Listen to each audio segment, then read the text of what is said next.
السلام علیکم ناظرین، میں ہوں آپ کا میزبان صاحبزادہ سلیل۔ امید ہے آپ جہاں بھی ہوں گے خیر خیریت سے ہوں گے۔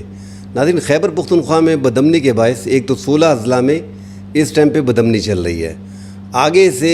پختون لبریشن آرمی کے قیام کا اعلان کر دیا گیا ہے، جو پاکستان کی سلامتی کے لیے آگے خطرہ بن سکتا ہے۔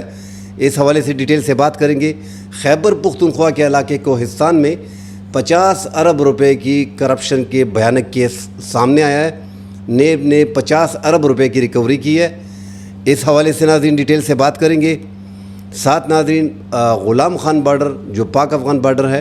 وہاں پہ 5 افغان طالبان جنگجو جو ہے وہ پاکستان کی سیکیورٹی فورسز نے گرفتار کر لیے ہیں۔ اس حوالے سے بات کریں گے۔ ڈیٹیل میں بات کرنے سے پہلے تمام تر دیکھنے والوں سے گزارش ہے کہ ہمارے چینل کو ضرور سبسکرائب کیجئے گا، لائک کیجئے گا۔ ناظرین، خیبر پختونخوا کے 16 اضلاع میں اس ٹائم پہ بدامنی چل رہی ہے۔ اسپیشلی ہمارے جو جنوبی اضلاع ہیں خیبر پختونخوا کے، ڈی خان ہو گیا، ٹانک ہو گیا، بنو ہو گیا، لکی مروت ہو گیا، شمالی وزیرستان، جنوبی وزیرستان، خیبر کے مختلف علاقے ہو گئے، مومند کے مختلف علاقے ہو گئے۔ ان علاقوں میں مسلسل دہشت گردوں نے ڈیرے ڈال رکھے ہیں، اور باقاعدہ رات کو جو ہے یہاں پہ طالبان کے کنٹرول ہوتا ہے، اور دن کو صوبائی حکومت ہوتی ہے، مگر رات کو شدت پسند جو ہیں وہ جگہ جگہ پہ ناکے لگا کے عوام کی تلاشی لیتے ہیں۔ ایسے لگتا ہے کہ اس ملک میں ان علاقوں میں ریاست کا کوئی عمل دخل نہیں ہے، اور علاقے جو ہیں وہ اضلاع جو ہیں وہ شدت پسندوں کے کنٹرول میں ہیں۔ اب ناظرین، جو لکی مروت کا علاقہ ہے، وہاں پہ جو انعام مروت ہیں، ایک امن پاسون ایک سینئر رہنما ہیں مروت قبیلے کے، انہوں نے پختون لبریشن آرمی کے قیام کا مطالبہ کیا ہے، اور ساتھ کہا ہے کہ ہم قانون کے دائرے کے اندر ان ایجنٹوں، ان دہشت گردوں اور جو ہمارے علاقے میں بدامنی پھیلا رہے ہیں ان کے خلاف ہم یہ فورس بنانے جا رہے ہیں، مگر یہ قانون کے اندر ہوگا۔ ناظرین، ایسے اعلانات کرنا جب ایک جگہ پہ ریاست ہو، صوبائی حکومت ہو، وفاقی حکومت ہو، وہاں پہ لبریشن آرمی کا قیام کا اعلان کرنا بذات خود ایک خطرناک عمل ہے۔ خیبر پختونخوا کی سچویشن ٹوٹلی ڈیفرنٹ ہے، مگر یہاں پہ پختون لبریشن آرمی کے قیام کا اعلان کرنا میرے خیال میں مناسب نہیں ہے۔ ویسے بھی پختونخوا میں ہم دیکھ رہے ہیں کہ پی ٹی ایم جو ہے، منظور پشتین جن کے سربراہ ہیں، پشتون تحفظ مومنٹ، وہ ویسے بھی ریاست کے خلاف زیادہ تر ان قبائلی علاقوں میں عوام کو اکٹھا کر رہے ہیں، اور حالات ایسے بن رہے ہیں کہ جنوبی اضلاع میں شدت پسندوں کے یہ ڈیرے اور روزانہ کے حساب سے شدت پسندوں کے حملے اور انٹیلیجنس بیسڈ آپریشن کے باعث ان علاقوں کے لوگ بہت پریشان ہیں۔ اور جب ان میں وہاں پہ ان علاقوں میں قبائلز میں ایسے واقعات ہوتے ہیں کہ سیکیورٹی فورسز سے بعض علاقوں میں عوام کو جانی نقصان ہوتا ہے، تو وہاں پہ پی ٹی ایم جو ہے وہ پہنچ جاتی ہے، اور عوام کی جو حمایت ہے وہ حاصل کرنے میں وہ کامیاب رہتے ہیں، کیونکہ علاقے میں جب کوئی ڈرونز وغیرہ ہوتا ہے یا انٹیلیجنس بیسڈ آپریشن میں عام لوگ مارے جاتے ہیں، تو پھر علاقے کے لوگوں میں غم و غصہ ہوتا ہے۔ آج بھی ناظرین ہم نے دیکھا ہے کہ امن پاسون جو ہے وہ مختلف شہروں میں، مختلف علاقوں میں، مومند ایجنسی میں امن پاسون جس میں ہزاروں لوگوں نے شرکت کی، میران شاہ میں امن پاسون ہوا ہے، اس میں بھی ہزاروں افراد نے شرکت کی، اور ریاست کے خلاف جو ہے وہ باقاعدہ نعرے بازی کی۔ تو اب ریاست کو سوچنا پڑے گا، ہمارے اداروں کو سوچنا پڑے گا، ان علاقوں میں شدت پسند موجود ہیں، ان کے خلاف کارروائی کیسے کی جائے گی، کیونکہ شمالی وزیرستان اور جنوبی وزیرستان آج جو امن پاسون میران شاہ میں ہوا ہے اس میں یہی مطالبہ کیا گیا ہے کہ آلریڈی ہمارے علاقوں میں 6 سے 7 بجے رات تک، جنوبی وزیرستان میں 6 بجے تک، شمالی وزیرستان میں 7 بجے تک، شام کے 7 بجے تک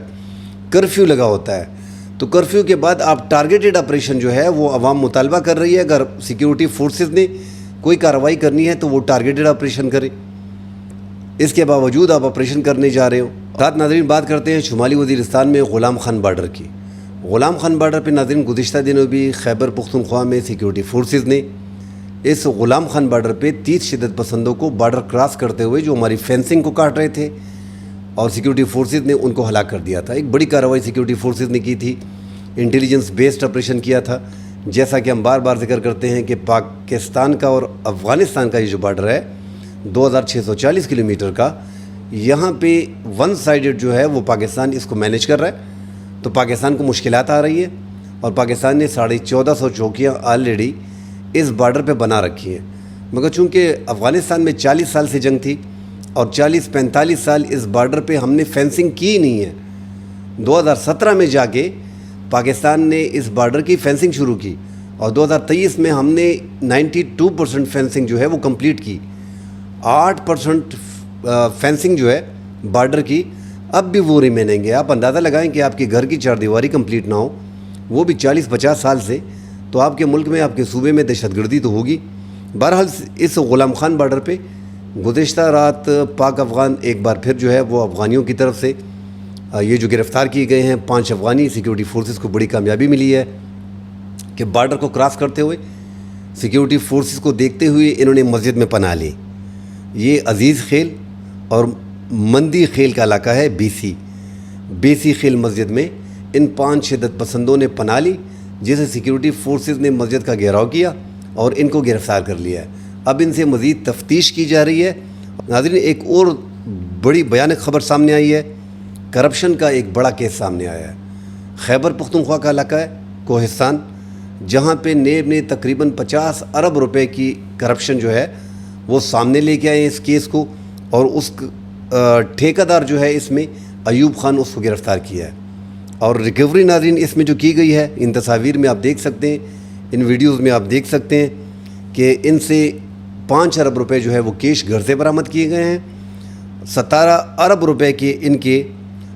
جو دیگر جائیداد تھی اس کو ضبط کیا گیا ہے، 30 ان کی دکانیں جو تھیں وہ ضبط کی گئی ہیں، 12 کمرشل پلازے تھے وہ ضبط کیے گئے ہیں، 12 جو ہے وہ مزید دکانیں تھیں جو پوش ایریاز میں تھی، ان کو جو ہے وہ ضبط کیا گیا ہے۔ 94 کروڑ روپے کی ان کی BMW، مرسیڈیز، فراری، مختلف گاڑیاں جو درجنوں کے حساب سے ہیں وہ ضبط کی گئی ہیں۔ تو ایک بڑی کارروائی نیب نے کی ہے۔ ان کے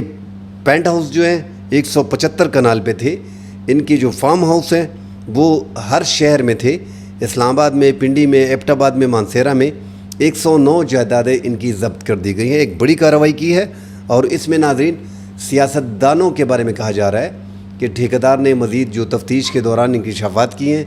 کہ اس میں اعظم سواتی جو پاکستان تحریک انصاف کی سینئر رہنما ہیں، سابق سینیٹر رہ چکے ہیں، عمران خان کی قریبی ہیں، ان کا نام لیا جا رہا ہے کہ ان سے یہ کڑیاں مل رہی ہیں اور ان کی گرفتاری کا خدشہ ہے۔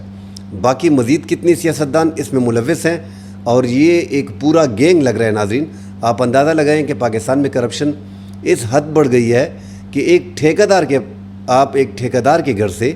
درجنوں گاڑیاں، 109 جائیدادیں، کمرشل پلازے، پینٹ ہاؤس، اور ان سے آپ جو ہے ان کے فارم ہاؤس، اور گھر میں جو ملکی غیر ملکی کرنسی برآمد ہوئی ہے 5 ارب روپے تو نیب نے ان کے گھر سے برآمد کیے۔ تو اس طرح ناظرین سرکاری ملازمین آپ دیکھ لیں، یہ تو ایک عام ٹھیکیدار ہے، یہ پیسے اس نے کہاں سے پیدا کیے ہیں؟ ڈیفینیٹلی ہمارے سرکاری اداروں کو لوٹا گیا ہے، اور اب یہ جو سرکاری اہلکار اس میں ملوث ہیں ان کے خلاف اب باقاعدہ کارروائی ہونی چاہیے۔ اور اگر یہ مہذب معاشرہ ہوتا اور ایسے جرم کا ارتکاب ہوتا اور ایسے ملزم کو پکڑا جاتا، تو آپ یقین جانیں کہ 1 مہینے کے اندر کی پوری کڑیوں کو جوڑ کے تمام تر ملزمان کو سامنے لے آتے، اور اس میں جو ملوث ہیں ان کی جائیدادیں اس کے علاوہ ہوں گی۔ یہ ایک ٹھیکیدار کی 50 ارب کی نکلی ہے، ان کو گرفتار کیا گیا ہے۔ اب جب مزید تفتیش ہوگی تو یہ معاملات 1 کھرب تک جا سکتے ہیں۔ آگے ناظرین مزید اس کی ڈیٹیل آئیں گی، اس پہ بات کریں گے۔ فی الحال کے لیے اجازت دیجیے، اللہ حافظ۔